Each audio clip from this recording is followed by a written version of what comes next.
Hello students, कैसे हैं आप? देखिए, पिछली क्लास में जो है हमने पढ़ा था addition and subtraction of vector. Okay, ना आज का जो हमारा टॉपिक है वो है रिजोल्यूशन ऑफ वेक्टर। ठीक है, क्या टॉपिक है आज का हमारा? Resolution of vector. देखिए, रिजोल्यूशन ऑफ वेक्टर में क्या करते हैं, हम वेक्टर को एक्स एक्सिस और वाई एक्सिस में और जेड एक्सिस में, तीन एक्सिस में हम कंपोनेंट बना सकते हैं। बट मेनली हम जो फिजिक्स में हमारा यूज होगा वो एक्स एक्सिस और वाई एक्सिस में हम कंपोनेंट बनाएंगे। तो इसमें देखिए कैसा होगा, तो इसमें मैं दे रखा होगा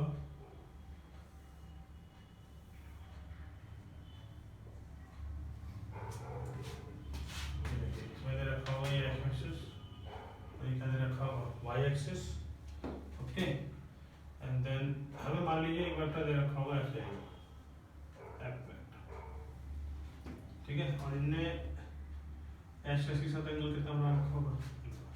और देखिए एफ वेक्टर जो है वो एक रिजल्टेंट वेक्टर है, तो हमें इसकी जगह पे इनके दो वेक्टर्स बनाने हैं। देखिए अब हमें पता है कि रिजल्टेंट वेक्टर दो वेक्टर से आ रहा है। रिजल्टेंट वेक्टर हमने पिछले क्लास में भी ट्रायंगल लॉ से पढ़ा था कि अगर हम दो वेक्टर्स को आपस में जोड़े तो एक रिजल्टेंट वेक्टर हमें मिलता है। इसी तरह पैरेललोग्राम में हमने अगर टू वेक्टर्स को हम एडजेसेंट साइड ऑफ पैरेललोग्राम लें तो थर्ड जो डायगोनल होगा उसका वो क्या बताएगा, रिजल्टेंट। तो हमें दो वेक्टर्स बनाने हैं इसके। तो इसके हमने क्या कहा, देखिए ये किस किस से आ सकता है। देखिए अगर एक वेक्टर ऐसा हो और एक वेक्टर ऐसा हो,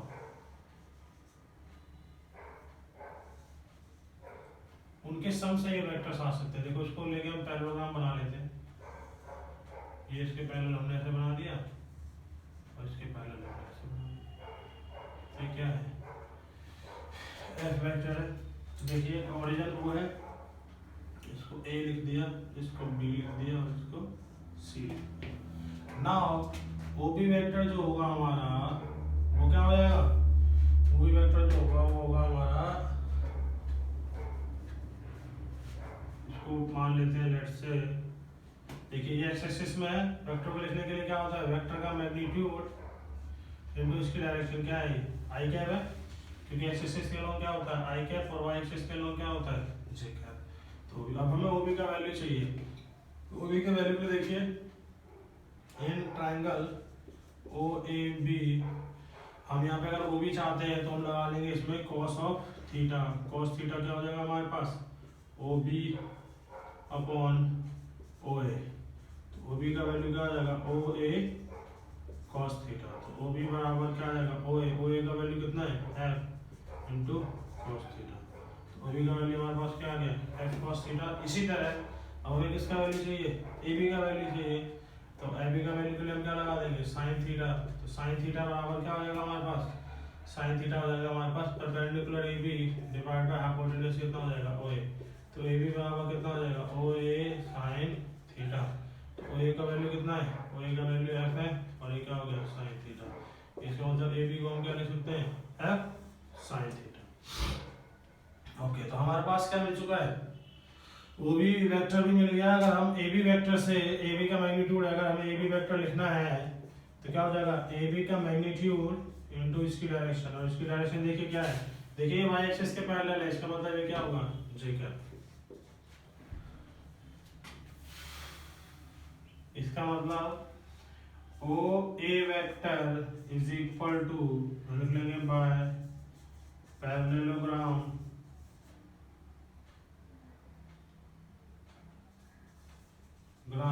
और ट्रायंगल लॉ। देखिए अगर ये O है तो ये देखो ये वैल्यू कितनी हो जाएगी, एफ कॉस थीटा, ये क्या हो जाएगा साइन थीटा। इसी तरह इसके पैरेलल ये भी क्या हो जाएगा, एफ साइन थीटा, और इसके पैरेलल ये भी क्या हो जाएगा, एफ कॉस थीटा। तो पैरेललोग्राम लॉ से कर लेते हैं, चाहे ट्रायंगल लॉ से कर लेंगे, बात सेम है। तो ओ ए का वैल्यू किसके बराबर हो जाएगा, ओ ए का वैल्यू हो जाएगा ओ बी वेक्टर प्लस, देखो O B vector plus A B vector बराबर किसका हो जाएगा, ओ ए वेक्टर के बराबर। तो ओ बी वेक्टर ओ ए वेक्टर, देखिए ए बी बी इसको हम लिख सकते हैं बी ए वेक्टर लिख लो। ठीक है, थोड़ा कम हो जाएगा इसमें, फिर बाद में फिर इसमें हम वो नेगेटिव का चेक करना पड़ेगा।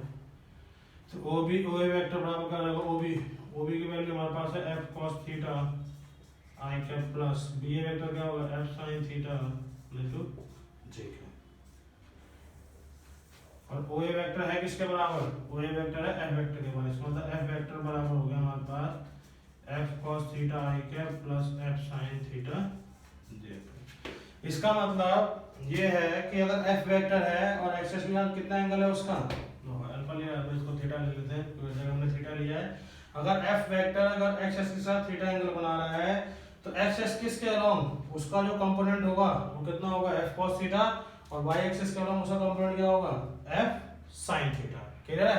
तो इसी तरह देखिए, जैसे मान लो अगर मैंने एक वेक्टर लिखा है ऐसे, ये वेक्टर ए और एंगल कितना है ये थीटा, तो इधर हम कितना लिख देंगे, इधर हम लिख देंगे ए cos थीटा, और इधर क्या लिख देंगे स्टूडेंट्स, इधर हम लिख देंगे ए sin थीटा। क्या है, यानी जो थीटा के साथ होगा वो कंपोनेंट क्या आएगा cos वाला, और जो इस cos के परपेंडिकुलर होगा वो क्या आएगा sin थीटा वाला आएगा। क्लियर है स्टूडेंट्स। तो इसको हम क्या बोलते हैं, कंपोनेंट का क्या बोलते हैं कि एक जो रिजल्टेंट वेक्टर हमारा आया है वो दो कंपोनेंट्स का होगा, एक एक्सिस के अलोंग और एक वाई एक्सिस के अलोंग। इसी तरह देखिए, जैसे इसके बहुत यूज है कंपोनेंट वेक्टर के। कैसे यूज है देखिए, जैसे हमने एक इंक्लाइन प्लेन देखा होगा हमने, ये आगे आएगा हमारे न्यूटन लॉ ऑफ मोशन में, ये थीटा यहाँ पे ब्लॉक क्या है एम मास का रखा हुआ है, तो इस पर सबसे पहले हम क्या बना देंगे नॉर्मल बना देंगे। नॉर्मल हमेशा क्या लगता है कॉन्टैक्ट सरफेस के हमेशा परपेंडिकुलर लगता है, डाउनवर्ड क्या लग जाएगा इसके mg लग जाएगा। देखिए mg की लाइन पे थोड़ा आगे बढ़ाइए, तो ये एंगल कितना होगा 90, ये एंगल कितना हो जाएगा 90 माइनस थीटा, क्योंकि नॉर्मल इसके लाइन के इंक्लाइन प्लेन के परपेंडिकुलर, तो ये एंगल कितना हो जाएगा थीटा। देखिए mg के साथ ये थीटा है, तो इधर क्या कंपोनेंट बन जाएगा mg cos थीटा, और इधर कंपोनेंट क्या बन जाएगा mg sin थीटा। ठीक है, तो कंपोनेंट का बहुत बहुत ज्यादा यूज है। जैसे एग्जांपल के तौर पे मैं ले लेता हूँ, जैसे मैंने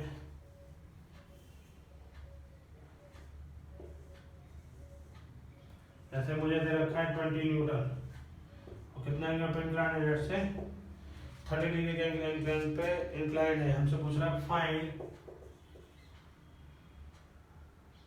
इट्स एक्स कंपोनेंट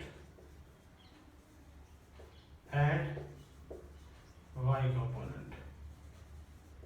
इसका हमसे क्या पूछा है एक्स कंपोनेंट पूछा है और वाई कंपोनेंट पूछा है। तो एक्स कंपोनेंट के लिए हम क्या करेंगे, सिंपल सा है, एक इधर कर देंगे, ये एक्स एक्सिस है और ये क्या है वाई एक्सिस है, तो इधर क्या हो जाएगा 20 cos 30, और इधर क्या हो जाएगा 20 sin 30। तो एक्स कंपोनेंट हो जाएगा इसका 20 cos 30, यानी 20 cos 30 का वैल्यू कितना होता है √3/2, तो कितना आ गया स्टूडेंट्स 10√3।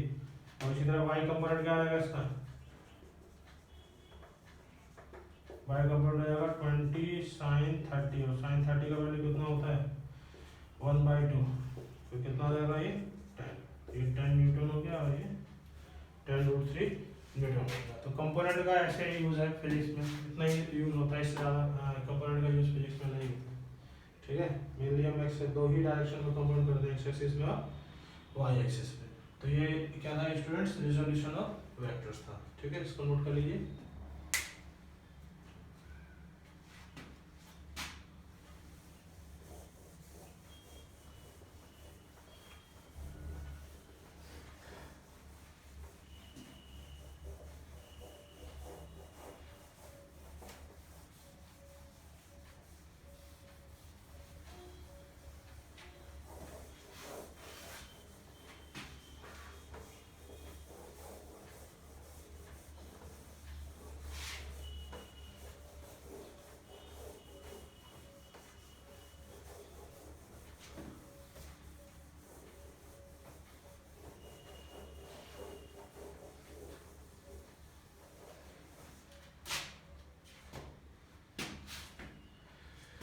ओके, नाउ एक वेक्टर का बहुत इंपॉर्टेंट कंसेप्ट हम यूज आप पढ़ना चाहते हैं, है वो हमारा स्केलर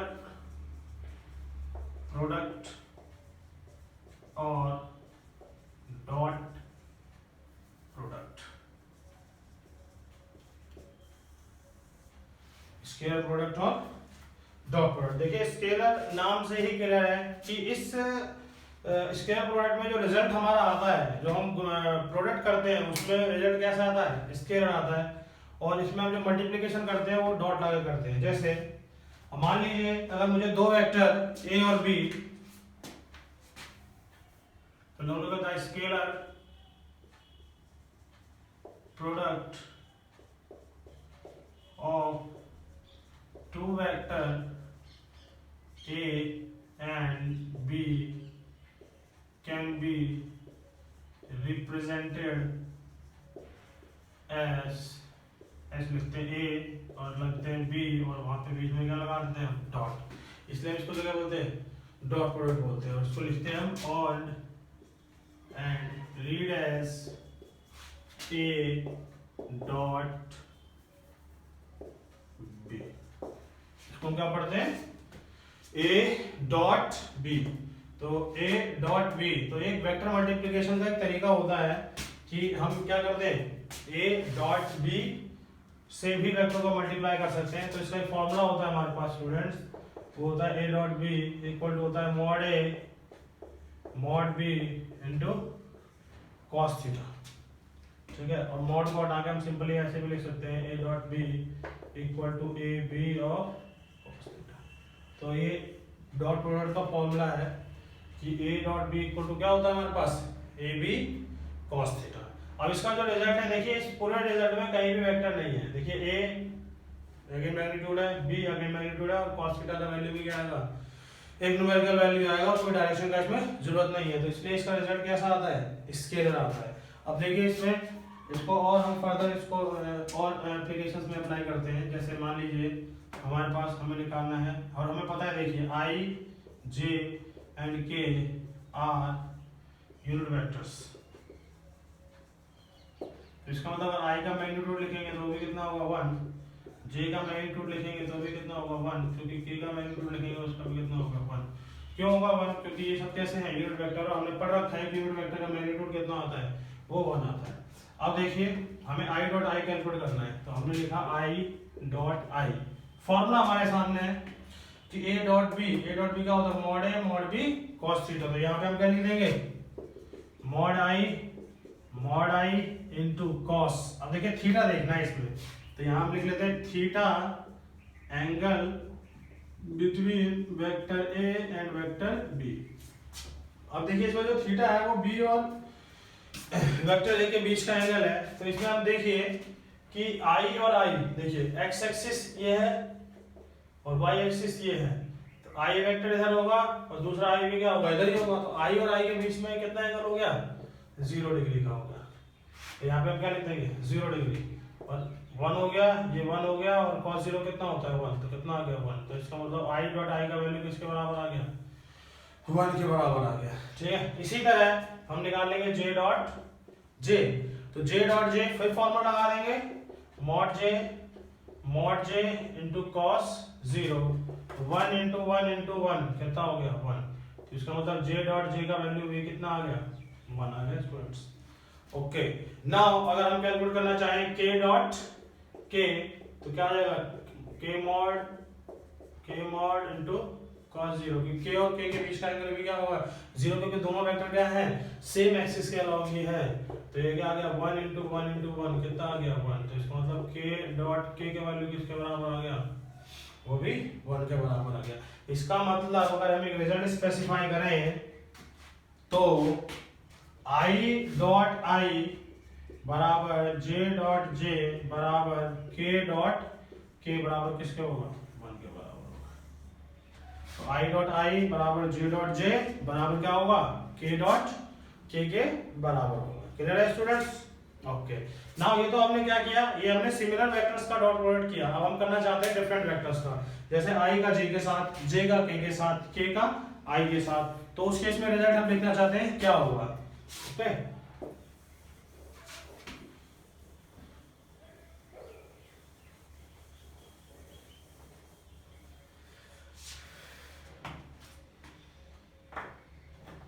ओके स्टूडेंट्स, नाउ अब हम देखिए अब करना चाहते हैं I डॉट J का। तो I डॉट J में क्या होगा स्टूडेंट्स, इसको हम लिखेंगे मॉड आई मॉड जे इंटू कॉस। अब देखिए आई इधर होता है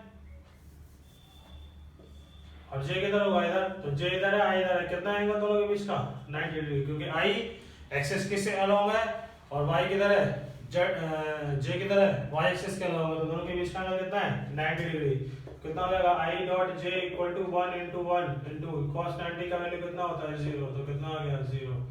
तो आई डॉट जे का वैल्यू किसके बराबर हो जाएगा 0 के बराबर। नाउ जे डॉट के, तो जे डॉट के क्या होगा मॉड के इंटू कॉस ऑफ 90, तो 1 इंटू 1 इंटू 0 किसके बराबर हो गया 0 के बराबर आ गया।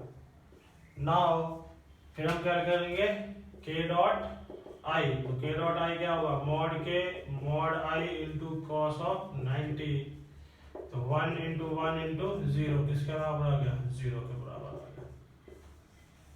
तो k डॉट आई किसके बराबर होगा 0, तो आई डॉट जे भी 0, जे डॉट के भी 0 और k डॉट आई भी 0। तो इसका मतलब हम यहाँ से एक और रिजल्ट स्पेसिफाई कर सकते हैं या रिमेंबर कर सकते हैं कि i dot j equal to j dot k equal to k dot i किसके बराबर होता है, ये होता है 0 के बराबर। स्टूडेंट, तो एक रिजल्ट हमने याद कर लिया आई डॉट आई बराबर जे डॉट जे बराबर k dot k equal to 1 and i dot j equal to j dot k equal to k dot i equal to किसके बराबर हो गया, वो हो गया 0 के बराबर। क्लियर है स्टूडेंट्स, तो ये तो सिंपल डॉट प्रोडक्ट्स थे जिसमें हमने सिर्फ फॉर्मूला लगाया है। नाउ हमारा जो नेक्स्ट टॉपिक है वो हम डॉट प्रोडक्ट करना चाहते हैं इन terms of rectangular components. Okay students, तो इसको नोट कर लीजिए।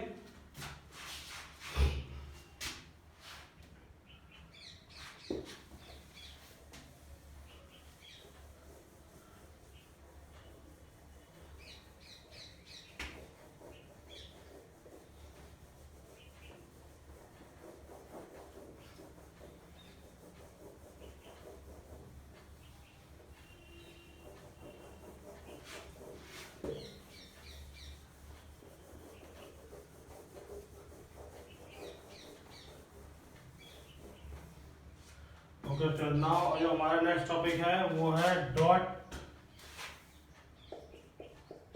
Product in terms of rectangular components.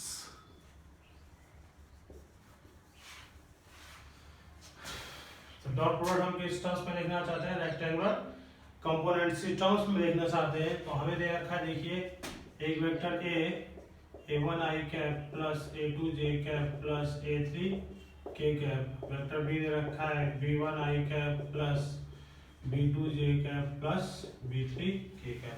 तो देखिए स्टूडेंट्स हमें दो वेक्टर दे रखे हैं, एक दे रखा है a1 i cap plus a2 j cap plus a3 k cap और दूसरा वेक्टर क्या दे रखा है b1 i cap plus b2 j cap plus b3 k cap. हमें क्या करना है, इन दोनों वेक्टर का डॉट प्रोडक्ट लेना। तो इन दोनों वेक्टर के डॉट प्रोडक्ट के लिए हम क्या करेंगे, सिंपल सबसे पहले हम लिख देंगे a डॉट b। तो यहाँ हम सबसे पहले क्या लिख देंगे, a को लिख देंगे, तो a को नोट कर लीजिए पूरा ऊपर से। फिर यहाँ पे क्या लिख देंगे, b को लिख देंगे, तो b1 i cap plus b2 j cap plus b3 k।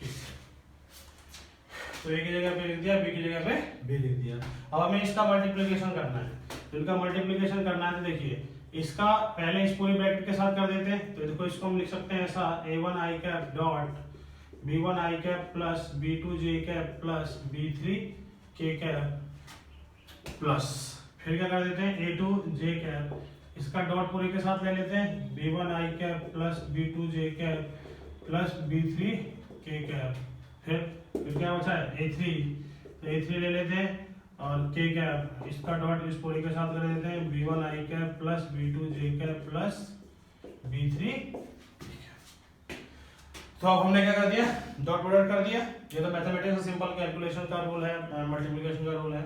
अब इसके बाद हमने क्या किया, इसका इसके साथ, इसका इसके साथ और इसका इसके साथ। तो हम लिख देंगे a1, यहाँ से शुरू करते हैं लिखना, a1 i cap dot b1 i cap plus a1 i cap dot b2 j cap plus a1 i cap dot b3 k cap. ये हो गया पहला bracket complete. Now the second bracket, इसके लिए क्या होगा a two j cap dot b one i cap plus a two j cap dot b two j cap plus a two j cap dot b three k cap plus a three k cap dot b one i cap plus a three k cap dot b two j cap plus a three k cap dot b three k cap.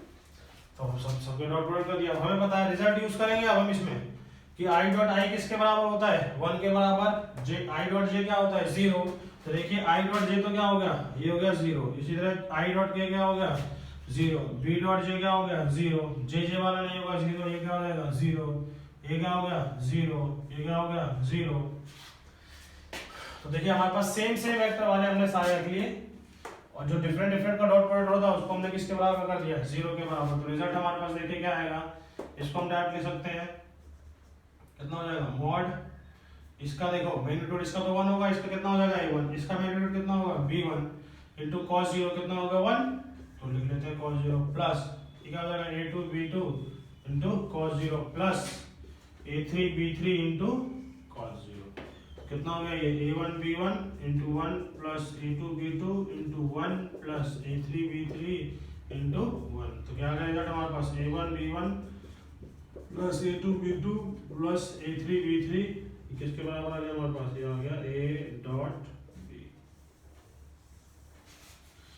Student इसका मतलब अगर हमें दो vectors दे रखे हो a और b, अगर उनका हमें डॉट प्रोडक्ट लेना हो और उनके हमें कंपोनेंट्स भी दे रखे हो तो उनका डॉट प्रोडक्ट हम डायरेक्ट कर देते हैं। जो i का कोएफिशिएंट होगा और उसमें जो i का कोएफिशिएंट होगा उन दोनों को मल्टीप्लाई कर देंगे, इसमें जो j का कोएफिशिएंट होगा इसमें जो j का कोएफिशिएंट होगा उसको मल्टीप्लाई कर देंगे, प्लस उसमें जो k का कोएफिशिएंट होगा इसमें जो k का कोएफिशिएंट होगा दोनों को मल्टीप्लाई कर देंगे और सबको आपस में क्या कर देंगे जोड़ देंगे। तो ये हमारे पास क्या आ जाएगा, ये आ जाएगा dot product of two component vector in terms of rectangular component. जैसे एग्जांपल के लिए मैं क्या कर सकता हूँ, एग्जांपल ले लेता हूँ मैं, let's say example a equal to दे रखा हूँ मैं 2i cap minus 3j cap plus 4k cap और वेक्टर b दे रखा हूँ मैं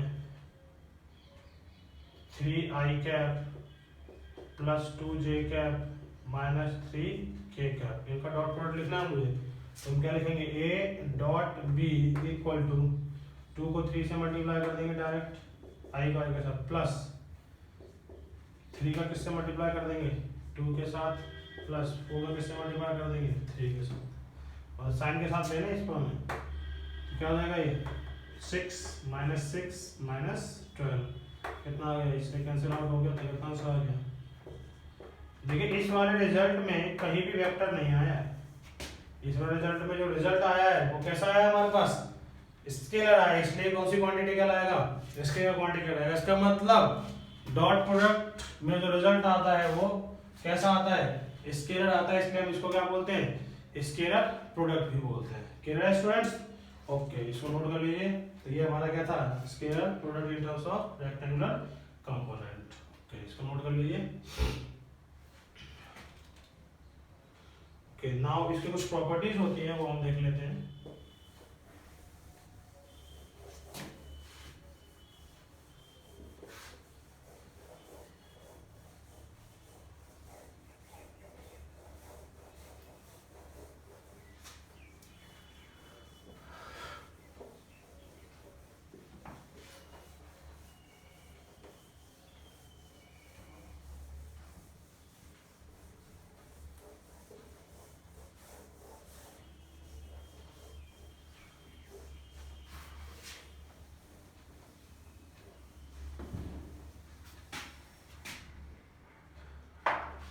ओके नाउ हमारा नेक्स्ट टॉपिक जो है इसके प्रॉपर्टीज हैं, प्रॉपर्टीज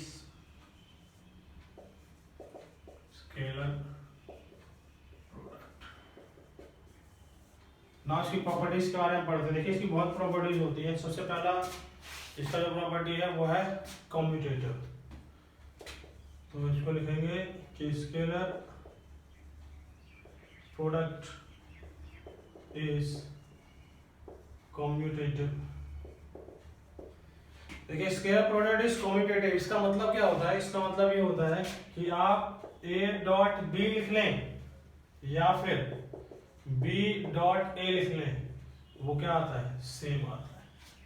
मतलब आप ए का चाहे बी के साथ डॉट लें या बी का ए के साथ डॉट लें, रिजल्ट क्या आएगा, सेम आएगा। जैसे हमने पिछले एग्जांपल में क्या किया था, a1 और a और b कंपोनेंट लिख लिए थे उसके, a1 i cap plus a2 j cap plus a3 k cap, और b के लिख लिए थे b1 i cap plus b2 j cap plus b3 k cap. अब हमने क्या किया था कि इन दोनों को जो हमने डॉट प्रोडक्ट किया तो रिजल्ट क्या है, a1 b1 plus a2 b2 plus a3 b3। अब अगर हम b डॉट a करेंगे तो क्या आ जाएगा, b1 a1 plus b2 a2 plus b3 a3, तो रिजल्ट क्या रहेगा, सेम रहेगा। एग्जांपल ले लेते हैं, जैसे मैं एक वेक्टर ले रहा हूँ a 2i cap plus 3j cap plus 4k cap, और वेक्टर b ले रहा हूँ 3i cap plus 2j cap plus 3k cap. अब मैं a डॉट b का लिखूंगा तो a डॉट b क्या आएगा स्टूडेंट्स, क्योंकि i के साथ, j के साथ और k के साथ, तो कितना लिखूंगा मैं, 2 into 3 plus 3 into 2 plus 4 into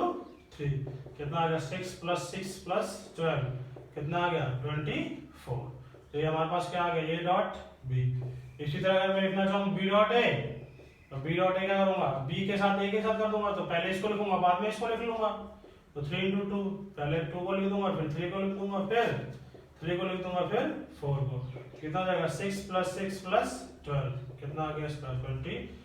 इसका मतलब आप चाहे a डॉट b करें या b डॉट a करें, रिजल्ट क्या आएगा, सेम। तो इसलिए हम कह सकते हैं कि a dot b equal to क्या होगा, b डॉट a के। तो हम बोल सकते हैं कि वेक्टर प्रोडक्ट जो हम स्क्वायर में करते हैं वो कैसा होता है, कम्यूटेटिव होता है। नाउ जो सेकंड प्रॉपर्टी इसकी हम लेंगे, if two vectors a and b are perpendicular, then their dot product is 0। तो इसमें ये बोल रहा है स्टूडेंट्स, अगर दो वेक्टर आपस में परपेंडिकुलर हैं तो उनका डॉट प्रोडक्ट क्या होगा, 0 होगा। जैसे a dot b equal to क्या होगा, 0। तो इसका मतलब ये बोल रहा है कि देखिए एक वेक्टर a है और एक वेक्टर क्या है b, और वो दोनों एक दूसरे के क्या है, परपेंडिकुलर। तो परपेंडिकुलर कैसे लिख लेते हैं, तो a is perpendicular to b। इसका मतलब हम अगर इसका फॉर्मूला लगाएंगे डॉट प्रोडक्ट का, तो a डॉट b बराबर होगा ab cos थीटा, और थीटा उन दोनों के बीच में कितना होगा, परपेंडिकुलर, तो कितना हो जाएगा 90, तो ab into 0 कितना आ गया 0। इसका मतलब a डॉट b क्या आ गया 0। तो इसका मतलब ये हुआ स्टूडेंट्स, अगर दो वेक्टर आपस में परपेंडिकुलर तो उनका डॉट प्रोडक्ट क्या होंगे, 0 होंगे। तो इसका बहुत ही अच्छा एग्जांपल है, एग्जांपल से हम इसको समझते हैं। इनका इस प्रॉपर्टी का जो यूज है तो न्यूमेरिकल्स को सॉल्व करने में बहुत ज़्यादा होता है। जैसे एग्जांपल दे दिया मुझे, ये दे देंगे 2i cap plus 3j cap minus nk cap, vector भी दे दिया 3i cap plus 2j cap plus 3k cap. हमसे पूछेगा find value of and if a and b are perpendicular each other। अगर a और b आपस में perpendicular है तो हमें किसका वैल्यू बताना है स्टूडेंट्स, तो हमें बताना है द वैल्यू ऑफ n।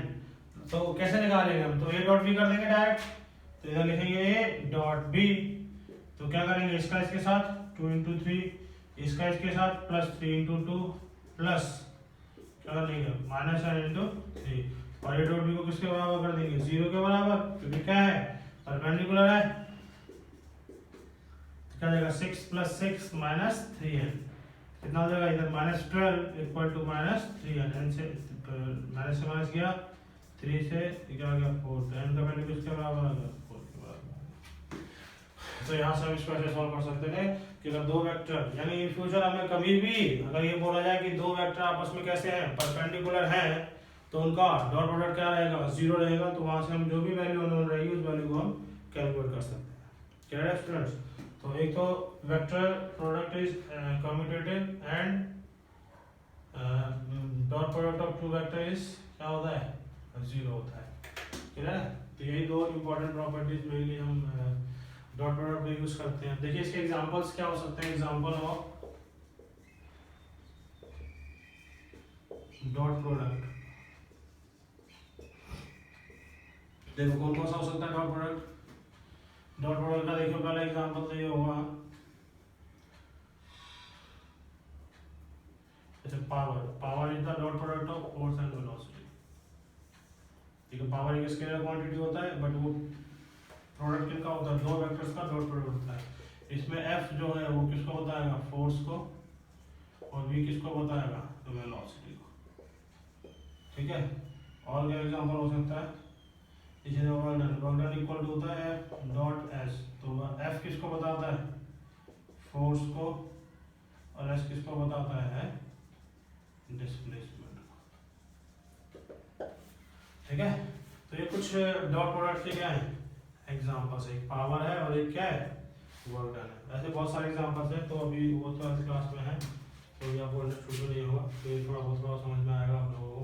आगे जब इनके चैप्टर्स आते हैं तो ये सारी क्वांटिटी आपको इजीली क्लियर आता है। तो वहाँ पे आपको एक फोर्स का वेक्टर देगा और एक आपको डिस्प्लेसमेंट का वेक्टर देगा, और आपसे कैलकुलेट करवाएगा कि फाइंड वर्क डन। तो वर्क डन आपको पता होना चाहिए कि work done is the dot product of force and displacement. Clear है स्टूडेंट्स? ओके, नोट कर लीजिए। तो यही हमारा क्या था, इसके प्रोडक्ट ऑफ डॉट प्रोडक्ट। बाकी तो इनके क्या है, क्वेश्चंस हैं, बाकी आप इनके क्वेश्चंस की प्रैक्टिस डिफरेंट बुक से कर सकते हैं।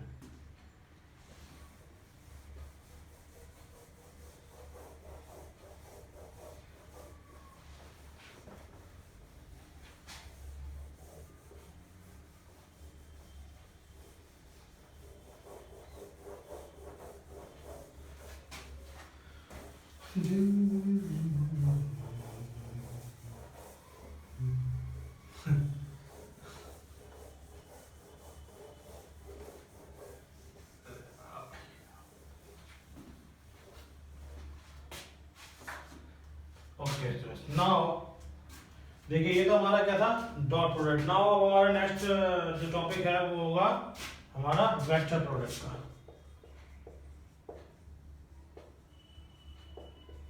वेक्टर प्रोडक्ट, और इसको हम बोलते हैं क्रॉस प्रोडक्ट। क्या बोलेंगे इसको, वेक्टर प्रोडक्ट या फिर क्रॉस प्रोडक्ट। तो वेक्टर प्रोडक्ट में क्या होता है स्टूडेंट्स, इसका जो रिजल्ट आने वाला है वो कैसा आएगा, वेक्टर आएगा। और क्रॉस इसलिए बोल रहे हैं क्योंकि इसको जो हम मल्टीप्लाई करेंगे उसमें क्या लगा देंगे, बीच में क्रॉस लगा देंगे। तो कैसे करेंगे इसको देखिए, अब इसमें क्या है कि हम लिखेंगे the cross product of two vector A and B is written as A cross B and it read as A cross B। इसको कैसे रीड करते हैं, इसको हम रीड करते हैं A क्रॉस B से। तो इसका मतलब ये हो गया, देखिए हम एक वेक्टर डिफाइन करते हैं C, तो C इक्वल टू होगा A क्रॉस B। ठीक है, इसका मतलब अगर हमने A का B के साथ क्रॉस किया तो हमारे पास रिजल्ट क्या आएगा, C आएगा। तो देखिए इसका फॉर्मूला क्या आएगा, तो C वेक्टर का देखिए फॉर्मूला हम लिखेंगे, इसका लिख देंगे मॉड A मॉड B। देखिए उसमें कॉस आता था, इसमें क्या आता है, साइन आता है, साइन थीटा, और इसमें एक और साथ में आता है यूनिट वेक्टर एन कैप। तो इसको लिख देंगे A B sine theta n. Clear है, समझ में आया स्टूडेंट्स? अब देखिए इसमें थीटा क्या है, अब मान लीजिए एक वेक्टर ए ऐसा है और एक वेक्टर क्या है, बी ऐसा है, और उनके बीच का एंगल क्या है, थीटा। तो देखिए इसमें हम क्या करेंगे, क्रॉस प्रोडक्ट में जब भी हम करेंगे तो उसमें हम यूज करेंगे राइट हैंड कर्व रूल। कौन सा रूल यूज करेंगे, राइट हैंड कर्व रूल। तो राइट हैंड कर्व रूल क्या होता है, राइट हैंड कर्व रूल होता है rotate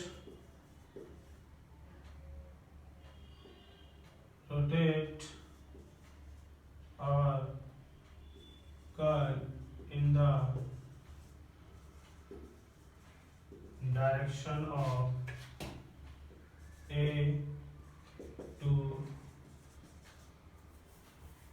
B including acute angle. ठीक है, हमने कहा उसको क्या करना है, ए से बी की तरफ चलना है। देखिए ए से बी की तरफ एक तो एब्ट्यूज बन रहा है और एक क्या बन रहा है, एक्यूट बन रहा है। तो ए से बी, अगर हमें ए का बी के साथ क्रॉस लेना है तो ए से बी की तरफ हमें चलना है। तो ए से बी की तरफ हम गए तो thumb will give the direction of A cross B. तो थंब किधर आया, बाहर की तरफ आया, तो बाहर हम इसमें ऐसे बना देंगे, this is the vector C cap. Clear है? तो समझ में आया?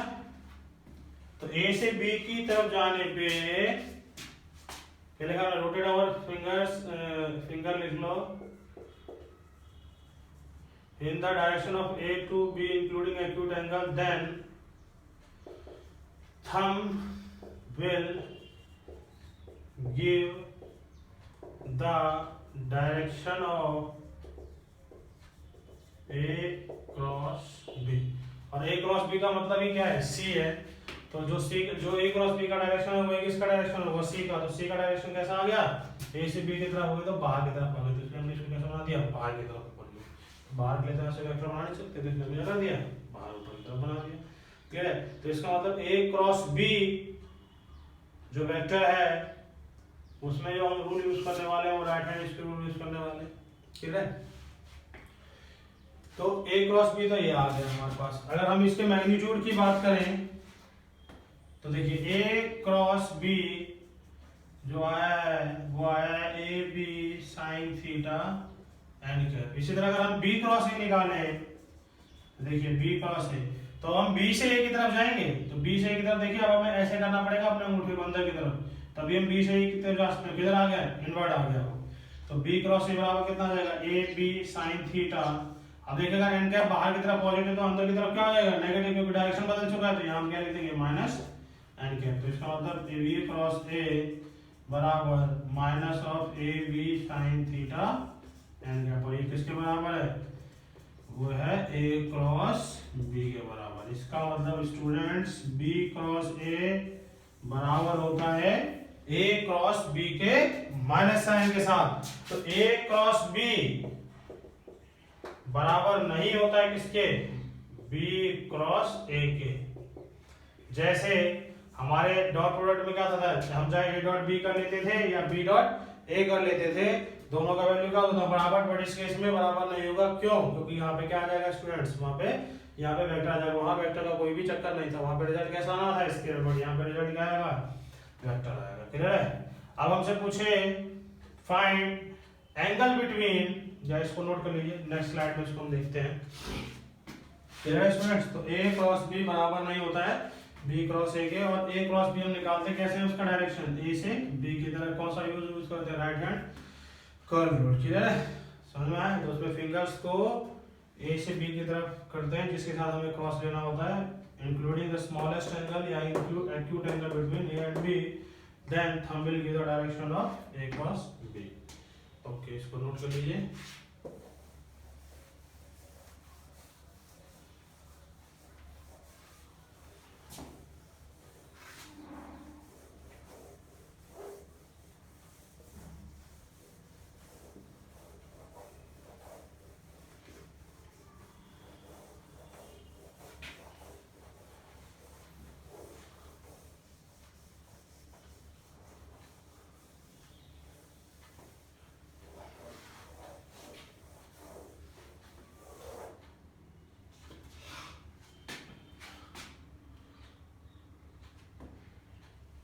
देखिए इसमें हम क्या कर रहे थे, पिछले बात कर रहे थे हम इसको, देखिए angle between A cross B and B cross A। देखिए ये वेक्टर A ऐसा है और ये वेक्टर B ऐसा है, उनके बीच का एंगल क्या है, थीटा। तो A क्रॉस B किधर होगा, बाहर की तरफ होगा, और B क्रॉस A किधर होगा, अंदर की तरफ होगा। तो एक वेक्टर बाहर है और एक वेक्टर क्या है, एक वेक्टर अंदर है। तो एक वेक्टर बाहर है, एक वेक्टर अंदर है, दोनों के बीच का एंगल कितना होगा, 180 डिग्री होगा। तो angle between A cross B and B cross A कितना हो गया, इस 180 डिग्री।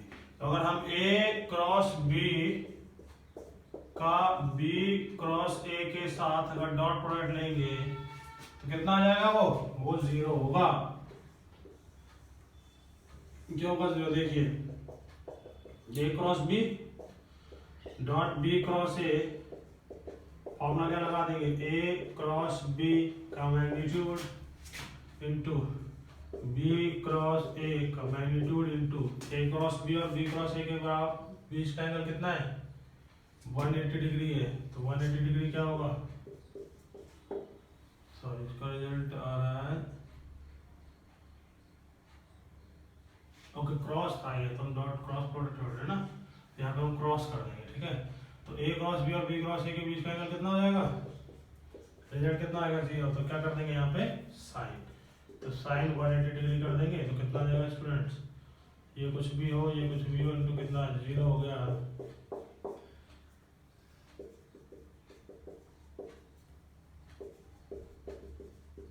तो मल्टीप्लाई 0 विद 0 क्रॉस, ठीक है।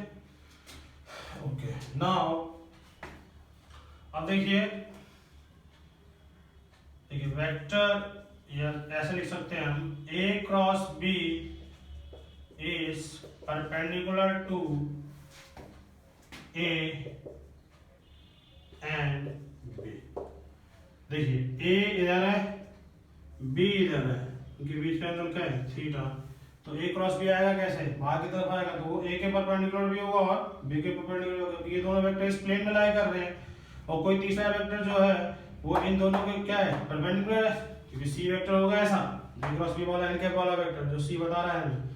तो देखिए ये इस पे 90 डिग्री है तो ये इस पे भी क्या है? 90 डिग्री है। तो इसका मतलब ए क्रॉस बी जो होता है वो ए के परपेंडिकुलर भी होता है और बी के परपेंडिकुलर होता है। इसका मतलब ए क्रॉस बी का अगर हम डॉट किसके साथ ले लें? ए के साथ, तो ये इसके क्या है? परपेंडिकुलर। जब दो वेक्टर आपस में परपेंडिकुलर होता है तो रिजल्ट क्या आता है? 0। या फिर हम a cross b dot b vector कर लें तो रिजल्ट भी क्या आएगा?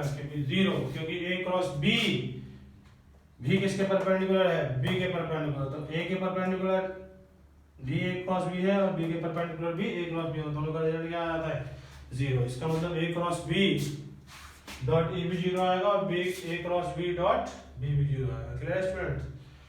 ओके, इसके बाद जो हमारा नेक्स्ट टॉपिक है वो देखो, हम कॉस्ट प्रोडक्ट निकालना चाहते हैं किसी दूसरे तरीके से। देखो एक तो मॉड वाला मेथड था, एक होता है डिटरमिनेंट वाला मेथड। बहुत आसान है, इसको समझने की कोशिश करते हैं, ठीक है। इसको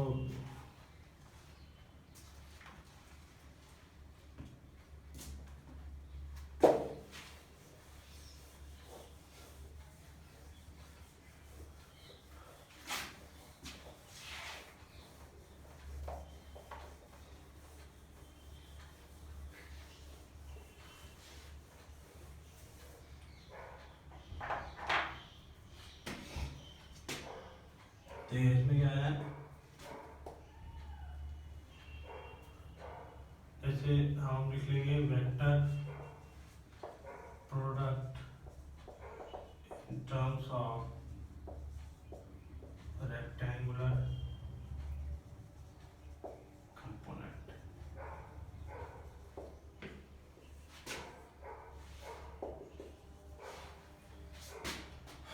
देखिए एक वेक्टर ए दे रखा होगा हमें, a1 i cap plus a2 j cap plus a3 k cap. एक वेक्टर b दे रखा हो हमें, b1 i cap plus b2 j cap plus b3 k cap. अब हमें क्या करना होगा? इसका क्रॉस प्रोडक्ट लिखना होगा। हम लिख देंगे a क्रॉस b। तो इस पे क्या करेंगे? एक ऐसे मॉड का सिंबल बना देंगे। यहाँ पे सबसे पहले लिखेंगे i, यहाँ क्या लिखेंगे j, यहाँ क्या लिखेंगे k। और फिर क्या कर देंगे? अब देखिए i के नीचे सबसे पहले i है, a है यहाँ पे, तो a के कंपोनेंट लिख दो सारे। क्या लिख दोगे? a1 a2 और a3। फिर b है तो b के कंपोनेंट लिख दो सारे। i के नीचे i वाला, j के नीचे j वाला और k के नीचे k वाला। ठीक है स्टूडेंट्स, ये लिख दिया हम। ठीक है, अब सबसे पहले देखिए यहाँ पे लिखेंगे प्लस i। देखिए पहले प्लस लिखेंगे, फिर अगर इसका लिखना होगा तो माइनस, फिर इसके लिए क्या लिखेंगे? प्लस। तो ये प्लस होगा, फिर ये माइनस, फिर ये प्लस। तो प्लस i लिख लिया। अब उसके बाद i जिस कॉलम में है और जिस रो में है उसको हटा देंगे। तो i इस कॉलम में है और इस रो को इसको रीड कर दिया तो क्या बचा हमारे पास, देखिए आई किस कॉलम में था, इसमें था, और किस रो में था, इसमें था, हटा दिया हमने। तो क्या बचा हमारे पास A2 A3 B2 B3, ठीक है। फिर दोबारा से लिख लेते हैं उसको I J K A1 B1, ठीक है। अब हमें J वाले लिखना था, तो J वाले के लिए क्या साइन था, माइनस का था, और K वाले के लिए क्या था, प्लस का, तो माइनस J लिख दिया हमने, फिर से बना दिया इसको। अब J जिस कॉलम में उसके सारे एलिमेंट को हटा दो, और K जिस रो में है उसको सारे एलिमेंट को हटा दो। J वाले को रो हटा दो, कॉलम हटा दो, रो हटा दो, क्या बचेगा, ये वाला, जैसे इसको हटाया हमने और इसको हटा दिया, तो क्या बचा A1 A3 B1 B3। Students now फिर से लिख दो उसको A2 B2 I J और K। अब क्या है, प्लस K जिस रो में उसको हटा दो, हटा दिया रो, जिस कॉलम में उसको हटा दो, क्या बचा A1 A2 B1 B2। तो लिख दो सारे बाकी है ना। अब देखिए इसका इसके साथ मल्टीप्लाई, माइनस इसका इसके साथ मल्टीप्लाई, क्लियर स्टूडेंट्स, इसका इसके साथ मल्टीप्लाई कर देंगे, माइनस इसका इसके साथ मल्टीप्लाई, फिर इसका इसके साथ मल्टीप्लाई, माइनस इसका इसके साथ मल्टीप्लाई, फिर इसका इसके साथ मल्टीप्लाई, माइनस इसका इसके साथ मल्टीप्लाई। तो इसका इसके साथ मल्टीप्लाई कर देंगे, माइनस इसके साथ, इसका इसके साथ मल्टीप्लाई, माइनस इसका इसके साथ। तो देखिए क्या हो जाएगा students, I A2 B3 minus B2 A3। तो मोड हटा दीजिए, फिर माइनस J, इसका हो जाएगा A1 B3 minus B1 A3 plus K, इसका हो जाएगा A1 B2 minus B1 result क्या आ जाएगा स्टूडेंट हमारे पास A क्रॉस B। तो देखिए इसमें जो रिजल्ट हमारे पास आया है उसमें क्या है, I भी आ रहा है, J भी आ रहा है और K भी आ रहा है, जो कि क्या है, वेक्टर क्वांटिटी है, इसलिए हम बोल सकते हैं इसको कि जो वेक्टर जो क्रॉस प्रोडक्ट है उसका रिजल्ट कैसा आता है, वेक्टर आता है। क्लियर है स्टूडेंट्स, तो मेथड क्लियर हुआ, आई होप आपको ये। तो हम इस पे एक एग्जांपल कर लेते हैं, बहुत ही आसान है, इसी मेथड को ना करेंगे। जैसे एग्जांपल के लिए मैं एक वेक्टर ले लूंगा 3i cap plus 4j cap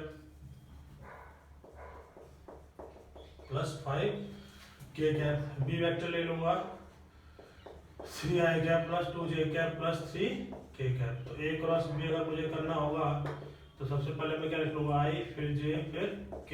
I को लिखूंगा 3 4 5 3 2 3, सबसे पहले क्या लिखूंगा I।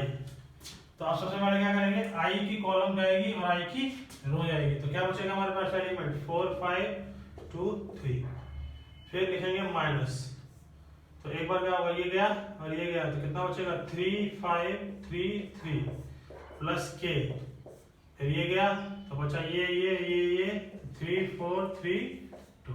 तो क्या होगा स्टूडेंट्स, I क्या आ जाएगा रिजल्ट बताइए, इसका इसके साथ माइनस इसका इसके साथ, कितना होगा 12 माइनस 10 माइनस J 9 माइनस 3 3 जा 9 3 5 जा 15, ठीक है, प्लस K कितना आ जाएगा 3 2 जा 6 माइनस 12। तो इसको ऐसे कर लेना, समझने में आसानी होगा।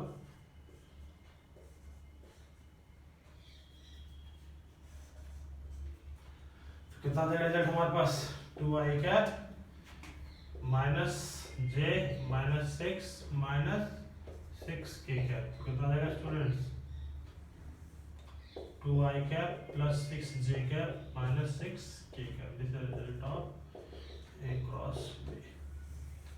क्लियर है स्टूडेंट्स, ओके, इसको नोट कर लीजिए। आई होप ये आपको समझ में आ रहा होगा, बहुत आसान है, इतना टफ नहीं है ये ना। जैसे हमने डॉट प्रोडक्ट में क्या किया था, A क्रॉस, जैसे I cross I dot I J dot J K dot K, इसी तरह इसमें भी हम करना चाहते हैं कि I क्रॉस I का रिजल्ट क्या होगा, J क्रॉस J का रिजल्ट क्या होगा और K क्रॉस K का रिजल्ट क्या होगा।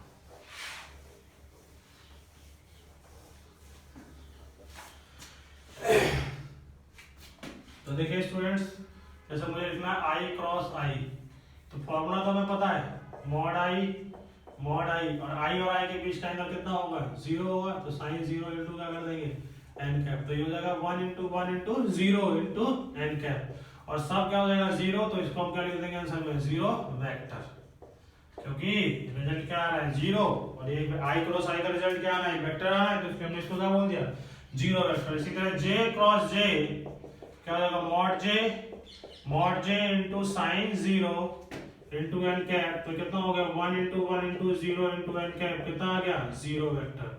तो j डॉट k क्या आ जाएगा 0 वेक्टर। इसी तरह k क्रॉस k कितना आ जाएगा mod k into sine 0 into क्या कर देंगे n cap, 1 into 1 into 0 into n cap, कितना आ जाएगा ये सब 0, तो 0 वेक्टर आ जाएगा। तो इसका मतलब यहाँ से रिजल्ट हम याद कर सकते हैं कि i cross i equal to j cross j equal to k cross k equal to किसके बराबर होगा स्टूडेंट्स, ये हो गया 0 के बराबर। तो इसका मतलब i cross i equal to j cross j equal to k cross k किसके बराबर हो गया 0 के बराबर हो गया। अब इसी तरह अब हम निकालना चाहते हैं इसमें डिफरेंट वेक्टर्स का, तो डिफरेंट वेक्टर्स का क्या हो जाएगा, डिफरेंट वेक्टर्स का देखिए इसके लिए हम एक साइक्लिक रूल पढ़ना चाहते हैं, एक होगा i एक होगा j और यहाँ पे क्या होगा k। तो देखो ऐसे चलेंगे फिर ऐसे चलेंगे और फिर ऐसे चलेंगे। तो अगर हम i का j के साथ क्रॉस करते हैं तो ये कौन सा सेंस हो गया है, बताइए स्टूडेंट्स, ये कौन सा सेंस हो गया, ये हो गया क्लॉकवाइज सेंस। क्लॉकवाइज सेंस में अगर हम i का j के साथ मल्टीप्लाई करेंगे तो क्या आएगा k। देखो i का j के साथ क्या बचा k, तो हमने k लिख दिया, फिर j का k के साथ किया क्या बच गया i, तो i लिख दिया, फिर k का i के साथ किया क्या बच गया हमारे पास j लिख दिया, j लिख दिया। इसी तरह अगर हम इसको उल्टा चलते हैं कौन से सेंस में, ऐसे एंटी क्लॉकवाइज,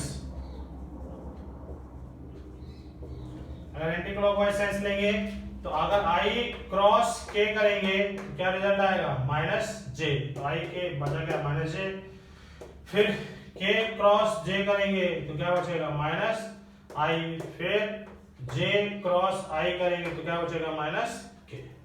तो अगर एंटी क्लॉकवाइज सेंस में हम क्रॉस प्रोडक्ट करेंगे i और j और k का आपस में तो ये रिजल्ट आता है, और क्लॉकवाइज करेंगे तो ये रिजल्ट आएगा। क्लियर है स्टूडेंट्स।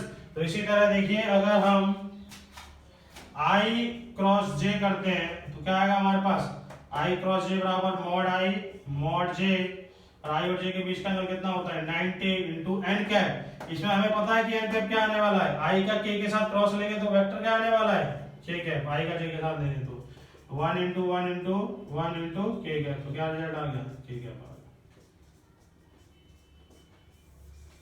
क्लियर है स्टूडेंट्स। तो ये हमारा क्या हो गया क्रॉस प्रोडक्ट हो गया। अब देखिए इसके एग्जांपल क्या हो सकते हैं, चलो इसको नोट कर लीजिए पहले।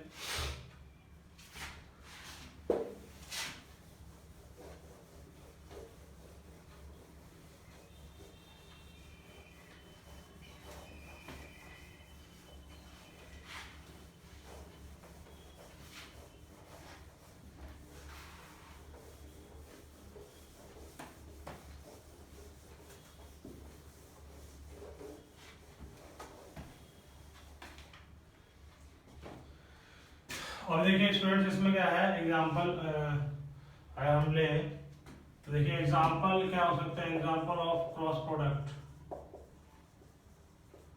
देखिए सबसे पहले एक आता है टॉर्क का, अभी हम आगे रोटेशन में पढ़ेंगे।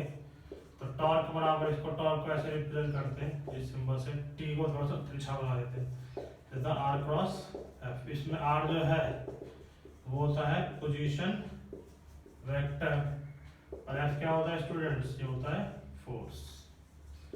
तो इसी तरह आता है एक वेलोसिटी इक्वल टू होता है ओमेगा क्रॉस आर। ठीक है, ये पहला एग्जांपल हो गया, और ये दूसरा एग्जांपल। वी किसको बताता है वेलोसिटी को, ठीक है, ओमेगा किसको बताएगा एंगुलर वेलोसिटी को। याद रख लीजिए बस, आगे चैप्टर में अपने आप काम आता जाएगा। आर क्या होगा इसमें पोजीशन वेक्टर होगा। Clear students. तो ये सब किसके एग्जांपल हो गए, क्रॉस प्रोडक्ट के एग्जांपल हो गए। क्लियर है students. Okay, now next topic हम लेते हैं इसमें मल्टीप्लिकेशन ऑफ वेक्टर। एक अलग तरह का है कि अगर हम किसी वेक्टर को किसी स्केलर से मल्टीप्लाई करें तो क्या वो वेक्टर बदल जाएगा। जैसे ले लेते हैं इसमें मल्टीप्लिकेशन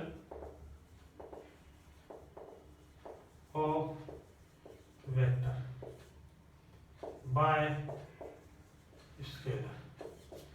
ठीक है, तो क्या होता है इसमें स्टूडेंट्स, जैसे मान लीजिए हमने ले लिया लेट्स से एक्सेलरेशन ले लिया हमने, ठीक है, तो एक्सेलरेशन क्या है, एक वेक्टर क्वांटिटी है, ठीक है, एक है इसमें एक्सेलरेशन।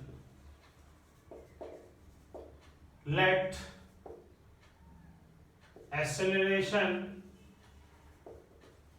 is multiplied